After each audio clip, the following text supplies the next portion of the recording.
Hi, everybody. This is James at Prague. How are you? We didn't have our opening. I was expecting our opening. That's okay, everything. I'll make sure we're here on the comments. My camera's shaking. Okay. Hi, everybody. James at Prague. Welcome to SoulCARE and the last Monday of April. Hope you'll get your taxes in because this country lives on taxes. Stacy and Mimi, hello. Deborah, hello. Karen, hello. I've been busy all morning doing Instagram recordings, and it's some cool stuff on there. So if you're not on my Instagram page, you should go on. It's some cool intuitive exercises I'm doing and some meditation exercise, preparing for intuition. It's kind of cool. It's on the Instagram page. It's going to be going up.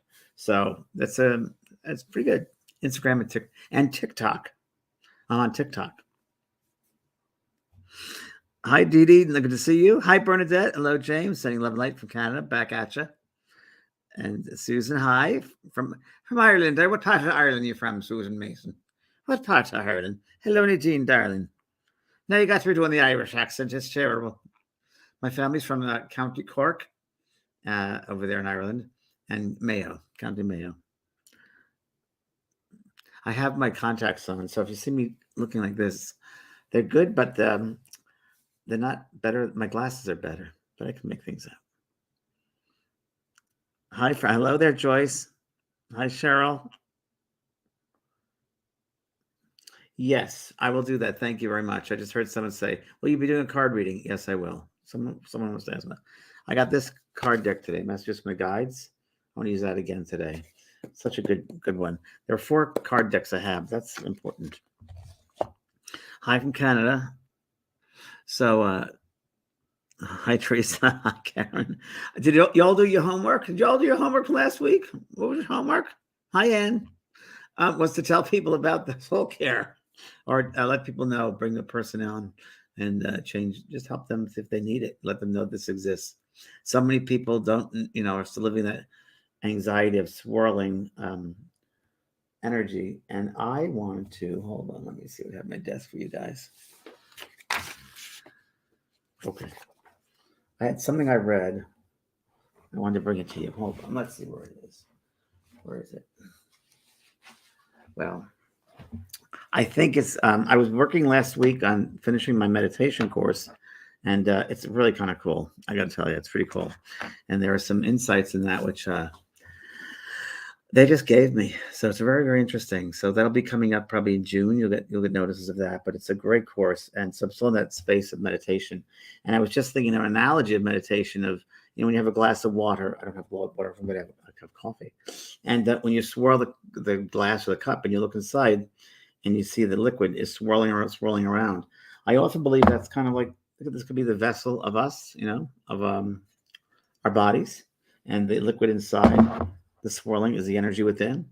And that energy swirls because we're not being still, because fear, anxiousness, anxiety, worry, all those types of things, and that makes us spin out, right? Spin out. And we calm it down and be still, we can have clarification. We see things clearly. So just one little nugget there that I was working on in my meditation, but I shared this morning on my Instagram page because it's so true. And we give so much energy to fear and to control and trying to own things. And it's really, if we just take time to be still and quiet, we can see much clearly, and it affects our health and better health. Blood pressure goes down. We have more joy, more happiness, more peace in our lives. So try to be still. But think of that glass of water or the cup of coffee, whatever, the swirling of the liquid. That's us if we don't calm ourselves and balance.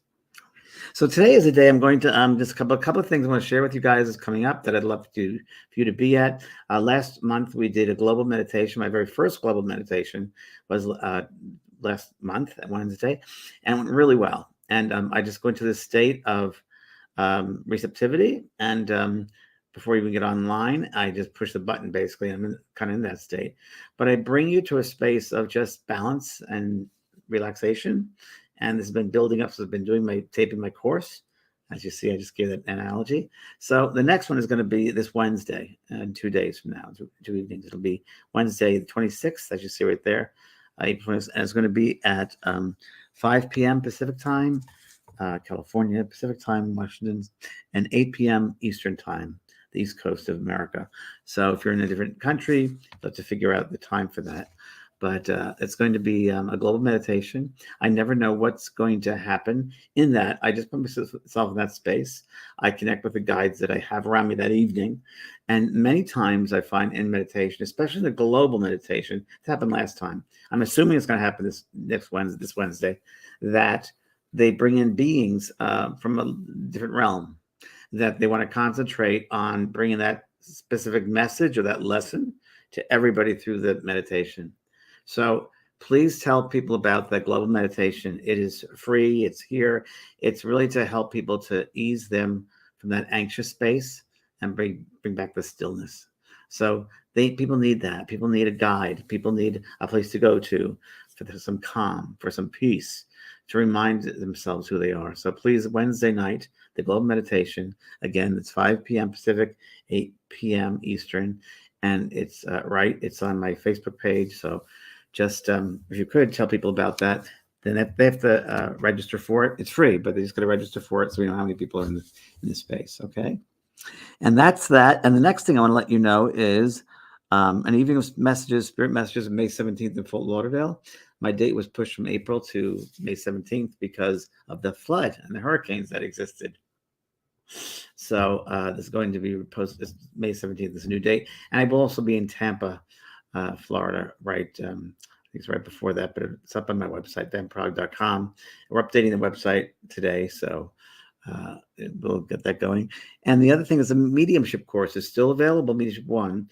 We're going to be ending this week, probably signing up for registration.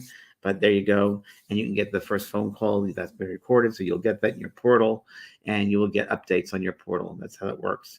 We have a lovely school online. If you have not been there yet, maybe many of you have, maybe new people here, check it out, jpschoolmysticalarts.com. It's good. It covers many, many things. Okay. So this is my nice time to catch up with everybody. And what else do I want to talk about? That's it for now. That's it. And then I just wanted to answer general questions you might have. I thought like once a month, I like to do a catch-up time or summarizing and see where you've been, what's been happening. And so if you have a question, feel free to put it up. And Renee, who's working behind the scenes here, there you go. Renee, we'll take it. Hi, Carlene. How you doing, Carlene Reese? Do you ask us to visualize during the meditation? I have aphantasia. I can't visualize. I can only see black. Okay. So, Carlene, what I will do is I will make a note and I will have you feel. How's that? Can you feel? So you know what, if I say to you a tree, you would know what a tree looks like, right? So you could see a tree or you could feel the floor below you. So I'll make you feel. I'll have you feel. I'll put that in there too. Thanks for pointing that out. A friend of mine is colorblind. And when I say purple, he doesn't know what that means. So I say feel the color. Okay, Bernadette. Hi, Bernadette. Very pretty. How does God or Source? Yeah, I like Source. The older I get, it's more to me. God is such a personalized limitation of that loving energy because God gets some mixed up with religions, right? How does God or Source see those with mental health diagnosis? I feel bound with what I have. Well, mental health. So remember this, Bernadette and everybody, that again, this is our school for soul. It's a soul school. Mental health is a lesson in that soul might have come back in this lifetime to choose that diagnosis, to choose that condition in the physical, the mental self. And it could be, there are many reasons behind it. So I can't give you the one reason, but there are many reasons. And one could be, I personally believe, my hypothesis, and I don't know if it's accurate or not, but I tend to believe that we come back in every lifetime, we come back with an emphasis sometimes on perfecting the mental body or the emotional body or the spiritual body or the physical body. And I think our choices in life will help us do that. And I think maybe in mental health diagnosis, there might be a part of that mental body that needs to be, if you will, brought back to wholeness of being. So maybe that could be part of that. It also might be, of course, an aspect of genetics. And it could be also, by the way, the soul might have chosen that to teach others in its group who are living with them compassion, to treat them with compassion and teach love, or they might need to receive love. So there's so many different reasons why, but there's no accidents. I don't believe there are accidents. I think when we think of accidents, we're in the human head instead of the soul. So there you go, my love. Hope it helps. Hi, Lori.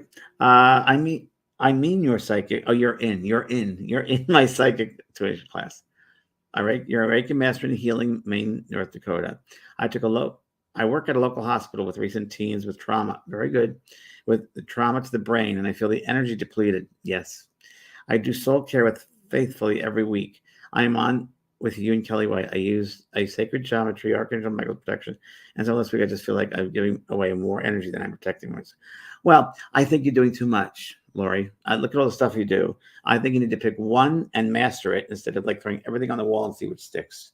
So you can use one thing, but if you're gonna deplete yourself with all these different disciplines. So my advice to you is picking one to really get involved in. And I don't know about protection. I don't believe in that word protection because what's there to protect yourself from? I don't believe in evil. I think really we protect ourselves from our own minds, really, because we can create all these different scenarios. So what you want to do, my advice to you, is to really hone in on one discipline and right now and work with that for several months. And then maybe go to the next one. Just work with that for several months and perfect that. All right? That's my advice. Okay, good luck, Lori. Hi, Jody. James, do you have any courses on trance mediumship? I don't have any courses on trance mediumship because I'm not an expert on trance mediumship. I wish I was, but I'm not, so I don't feel I can teach that. So Tony Stockwell, he's a medium from the UK, and he teaches trance very, very excellently, I should say. He teaches at Omega Institute in upstate New York, and that's going to be in October. He's doing that, and he also does online courses. So it's Tony Stockwell, STOCKWELL. Okay. Joyce, hi Joyce. Why do I bring spirits home with me when I visit the family cemetery? Had a very hard something. Well, again, you need to learn how to open yourself up and close yourself down, and that's you're not enslaved to spirits coming to you. You have the control of that. A lot of people just, I think it's just ignorance for a lot of people. They don't know that they're in control. Think, oh my God, spirit's going to attack me and get me. It's not how it works. So you have to be in control of yourself. There's a great course in the school, Tools for the Highly Sensitive. That would be excellent for you because it's a course on energy, and you become, just a thumbnail of this course, you become aware of your own energy space, your own fields of energy, and you become aware of the energy outside of you and what sticks to you and what doesn't. And you have to learn to control, ground, and center yourself in your being, not be out here, but be in here. And that will help you immensely, my dear. Promise you. Okay. Thank you, sweetheart. Oh, there it is right there. Yeah. Hi, Dark Crystal Tarot. How are you, darling? Hope you're well. I am. Thank you. The last few weeks, I've noticed lights around me have been flickering my house. But then I noticed it was happening everywhere I went. Is it a spirit? Maybe it's me. So that's a good question. And it could be both. So it could be you. It could be your phonetic energy. So again, I'd recommend grounding and centering yourself, just like I just mentioned before. And if it is a spirit person, you can sit there and say, okay, if you need to contact me, show me a flicker. And if not, then it's maybe you. But I would start a communication to see if it's spirit. Could be. It could also be a short. No. Okay. Thanks, sweetheart. Jennifer. Hi, Jennifer. When my guide is standing right in front of me, instead of beyond my side, is that something different? It seems that the message is more important. Jennifer, they'll get them through to you any way they can, but you need to set up a communication path with them. That's my advice to you. So what you can do is they'll get through to you either way. That's the human trying to control the space. Don't need to. Just if you would, with sitting with your guides on a regular basis, being patient and going, it's a process. And just, I don't tell my guides what to do or where they tell me, but I'm very aware of that. I create this circle around me. And one of the exercises you probably heard me do is make a guide come behind me and stand over me and influence me. That's just an exercise. But for me, the space of the guides are all around me like a circle. And I would ask in different times I'm sitting to have my health guide come close to me or in front of me or behind me and let me feel your energy. Let me sense your energy. And I get into that energy of the healing guide feels like. And I might ask for a symbol that the healing guide gives me. I then might ask for a philosopher guide to come close to me and let themselves be known to me and give me their energy or give me a color, a symbolic sense of who they are. And so I go around each different one like that. if that's an active kind of sitting, right? If I'm sitting actively to interact with them. Otherwise, I find really, as you've heard me say many times, sitting in the stillness, sitting in the quiet, I become aware of them working around me in the auric fields and how they will expand your aura and you'll feel like really, really, really tall. They'll minimize the auric field. You feel very, very, very small. And it's just working with the fields of you, the realms around you, these energy fields, so they can learn the ways of influencing you the easiest way. So it's a process, but I wouldn't pay too much attention to who's on the right and who's on the left. That's too human. Okay, sweetheart. Hi, Antonia. Thank you. I'm working on breaking some patterns of thought. Good for you. Starting the day with one of your classes would be perfect. What should you suggest? Removing some ancestral 28 days transformation course. Perfect for you. 28 days transformation deals with trauma from childhood, traumas from young adulthood. The only thing I'm going to say, Antonia, and everybody else, if you do take that course, 28 days, there it is, 28 days total transformation. If you take it, you have to give yourself a commitment of doing it every day for 15 minutes a day, because it's a progressive class, which means that the day before, you work that day on what you did the day before. It builds up from the previous day. And that's really important with this course, with the transformation. You don't want to skip a day with it, because you'll lose not only the energy of it, but you'll lose everything that you've built up mentally, emotionally, physically, and spiritually. So it's really, really important. So I would suggest that course for anybody who has old traumas, family issues, ancestral issues, stuff you're holding on from the past, fears, limitations, depression. It's a great one for all of that. Okay, but make sure you can commit yourself to that 28 days. Not worth it's worth it, considering lifetimes of patterns to break. Thank you, Antonia. Hi, Damien. How are you? I'm out of church since 5 years.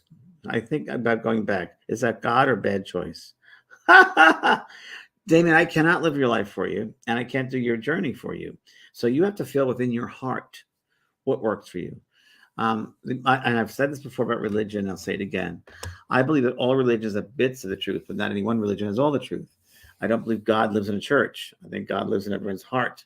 I think we got to get to the heart of the matter. So I think that, and you have to decide for yourself, but I think maybe you might want to go in that art of discovery of your spiritual self. And listen, I started a religious path. I went to a seminary for a year. When I was 14, I was going to be a priest, believe it or not. I didn't think I'd be a priest, but I love the foundation of the ritual. I love the ritualistic part of it. And that's where I really learned to sit in the silence, because each of the students had to sit in the quiet. And I sat in the sacristy in the quiet for an hour, and it really helped me. I believe that it's up to you. It's your own choice, but you have to figure what's right for you. But it's that art of discovery. I don't know. It's your choice. That's all I can say. You got to keep responsibility, be responsible yourself, and don't give your responsibility up to a religion. That's my thoughts, but that's just my experience. Good luck, Damien. I know your soul will find the way for you. Okay. Hi, Rochelle. James, Spirit usually talks to me all the time. Really? But I would think that would be burning you out. But the past 10 minutes, I've not gotten anything. I see them, but can't hear them. Any more any advice? Sure, Rochelle. Take my Mediumship 1 course if you have not, and learn to be patient and disciplined. So when I say disciplined, I mean it's like sitting in what's called a development circle for several years and learning how to open yourself to spirit correctly and close down correctly. And then you won't be in your head thinking about it, but you'll be in the heart space. So I could not imagine being constantly bombarded with the spirit. It doesn't work that way. It's really a switch you turn on when you're ready to receive, and when you're not, it turns off. Because, think of it this way.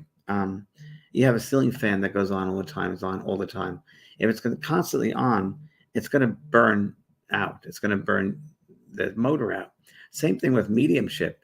You're constantly on, go, go, go, go, go. You're going to burn out. The adrenal system, the glandular system will be affected by that. You really will. And that's why I don't believe in a TV show like the Teresa Caputo's Long Island Medium. Nothing against Teresa, but the producers do not know that you cannot portray mediumship, that you're open all the time, you go to the butcher shop and there's someone. That's setup. It's a setup for the show. Mediums don't do that. No legitimate medium that works the right way does that. that's not how mediumship works. So, and the spirit world would do that to you, by the way, because they want you to take care of yourself. You're a vessel. So again, we got to separate the human part of it from the soul part of it. But mediumship takes a lot of discipline, and it's a progression, one step at a time. I sat for 7 years in a development circle before I'd give out one message, because I wanted to make sure it was correct, that I was set for it. My motors were ready for it. It's very much like a car engine, and it's got to be tuned up. It's the right, electrical piece has got to be there. Everything's got to be perfectly sensitized to do the readings. I feel that. If you do it before that, the quality of the mediumship will be not good. It'll be mediocre. And there are a lot of mediocre mediums out there. And if you want to be mediocre, go for it. But someone who really wants to make a difference and envelop the spirit world will sit quietly and be in that development circle for a while. So I got to say it that way because that's my background, and that's how I teach.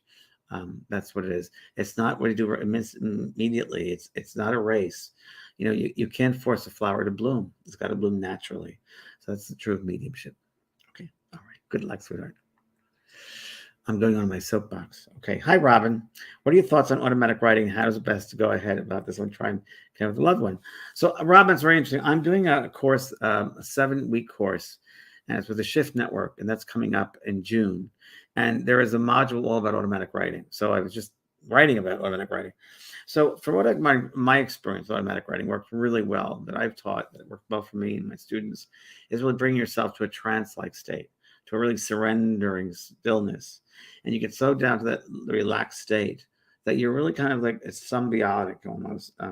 You're just slowly becoming aware. You're in such a deep trance, if you will, a light trance, I'd say, that you have a pen and a paper, and you'll just ask, or before you go into that trance state, and that's done with the breath. You slow down your breath. That's what happens, slowing down the breath. I should do a trance class. Yeah, I should. I will do that. But you slow down your breath. You get to a point where you're slowing yourself down. Where mental mediumship, you speed yourself up. It's the opposite. Where trance, you're slowing yourself down. And trance mediumship is used for a lot of physical mediumship, where the spirits come through you. You're channeling that way. And then you hold that pen and paper, and you just let them, come through, whoever it is. Maybe you'll put their name at the top of the page before you go into the light trance. And then when you feel a subtle change come over you, and you feel from your heart, your whole being, you start writing. And don't even pay attention to what you're writing. If it's someone's handwriting style, it'll look like their style. And let them just come through, and don't end it until you feel that subtle energy leave. And then that's the end. So, yeah. Good luck, sweetheart. Okay. I will do a trance class, I promise. Hi, Laura. I feel called to help humanity in some way. I get stuck in the learning and have difficulty with the action. I am so exhausted, unsure how to transition. Well, Laura, I think that you're in your head too much. You overthink things. So I think that, again, Tools for the Highly Sensitive would be good for you, or the 28-day transformation course is good for you. I think that would be great. I would start with 28-day transformation course for you. You need to get out of your head and sit in the calmness of your being. Can't let fear and limitation rule us. Again, it's that swirling in the cup there. You want to be still. So once one is still, then clarity becomes awareness, because right there you'll know what to do next. So first you got to work on calming yourself, allowing yourself to surrender to your soul self, and letting yourself then have clarity with it. You don't have to force anything. You don't have control. Don't live up to other people's expectations. Those are all illusions. Those are all traps. So let your soul speak to you. So get in tune with your soul self. And that happens with the stillness. So 28-day transformation is a good one for you. Okay. Thanks for that. Christine, hi. Hello. I have noticed when I meditate, I hear a static noise and it pulls me out of my meditation. What is a static noise? Kristen, I don't know what that static noise is, but it doesn't have to pull you out of the meditation. So why don't you set up a signal with that when you hear that static noise, that'll make you go deeper. So it's just changing the mindset that when I hear that static noise, if I hear that, that's a sign that I'm going to go deeper into my meditation, and then go back into the breath. Let it bring you deeper into the breath. So anytime you hear that static noise, turn the opposite, make it go deeper into the breath, And, your breath as you inhale goes below your feet into Mother Earth. And as you inhale, bring in that beautiful light. And your heart space opens up and expands. And that's it. So don't let it pull you out. Let it go deeper. That's your sign to go deeper, perhaps. Try it that way. See what happens. Guarantee you'll have a good time. Okay. Oh, Laura. James, I was having a very hard day yesterday. Yes, I think a lot of us have hard days. I think it's tough. This earth is a tough place, especially now. It's a tough time. While putting on my makeup in a mirror, preparing to get away to the river, I saw pink misty outline of a person about 10 feet behind me in the mirror. Oh, critical. Could there have been a guide or family member? Yes, 100%. 100%. That's exactly right. And they might have been trying to calm you down, Laura. But yes, it probably was a guide or a family member, or the same thing, a family member who is a guide of yours. So when that happens, I just close my eyes, and again, I work with the breath. I say, friend, come close, or you open up your mind and you say, what would you like me to know? What is it you would like me to know? And that'll help. So it's good, Laura, very, very good. You're nothing to be afraid of. Don't be afraid, everybody, when those things happen, because you're more open. You're here because you're sensitive. You're an empath. Your guys are open for it. There's nothing to fear. It's the reason why we get afraid is because of the unknown, but there's really nothing to fear. I mean, all there is love. This human earth is fear. The spirit world is a complete love. My sister just passed away, came back, and she said, "Oh my God," right away at the New York thing. "Oh my God, why don't people know this? Don't people know that the earth is nothing? It's nothing. It's flat. It's flat. It's not real. It's flat." And I said, okay. But it was going to come to that. We take on this world. This is it. No, it's what we do in this world that matters most. That's really what we should look at it. It gives us the opportunity to love other people and ourselves, and to have courage or faith to jump out and do it. If tomorrow was your last day, what would you do today? It's really a good one. And also, look back at your life, the end of this life. If you can look back at the life you've lived and be happy and proud, and the world has changed a little bit by your presence, that's a successful life. I really believe that. Okay, good luck, Laura. Hi, Nadine. Sorry for unusual question. Nadine, I expect nothing but unusual questions from you because you're unusual, which means you're smart. You're looking at things in a very different perspective, which is an excellent way to look at things. Do they celebrate Easter time or Christmas in heaven? It's a good question. Or do they don't because there's no time or date? Very good. I know they're with us these days too, but this is a meeting. Very good question, Nadine. Excellent question. They don't celebrate like we do here in the physical earth. So anniversary, birthday, Easter, Christmas. They know those holidays, those places, those dates are happening because they see us running around here. They are very aware of the earth world and our loved ones on the earth doing certain things, making a cake or getting holiday things, or that's how they know. But so they don't celebrate that over there. There's no really reason. It's a physical thing. What I often tell people, Nadine, is what to do if you're having a celebration. If it's an anniversary, like when your husband, if it's an anniversary of his passing or his birthday, set a setting at the table and speak to him like he's there, because he will be. And I think that's really great to do during the holidays as well. Have a place at the table for someone. I think that honors them. It doesn't hurt them. It doesn't pull them back. It just honors them that they know that you're aware they're with you, and they love that. So that's how I would do that one. Good question. Thanks, Nadine. Marge, hi. How do you know if you How do you know if you can become a working medium? I've taken several classes, seem to have gifts. Right there tells me you're not ready. If you seem to have gifts, you got to know it or not. Right? But I don't know next steps. Thank you. So, Marge, the best thing would be if you have taken my classes 1, 2, and 3, I would do that first if you haven't, because they're really excellent, thorough classes. And the next step after that is really, I have a Facebook page for the mediums, students of mine. That would be on there to do. And then sit in a development circle. That's the best thing I would advise. Sit in a circle, and it could be online, Zoom circles. I do have Mediumship 2. We have development circles. Even if you're practicing medium right now, Mediumship 1 is a very important foundation. But then at Mediumship 2, we have development circles where you sit in the quiet. And that's really, really important because you give the guides that opportunity to work within on the energetic body, on the soul, and to give you insights and kind of figure out, like I said before, the analogy of work in a car. It's almost like get the sense they put the hood up and they make sure everything is working correctly and to its optimum.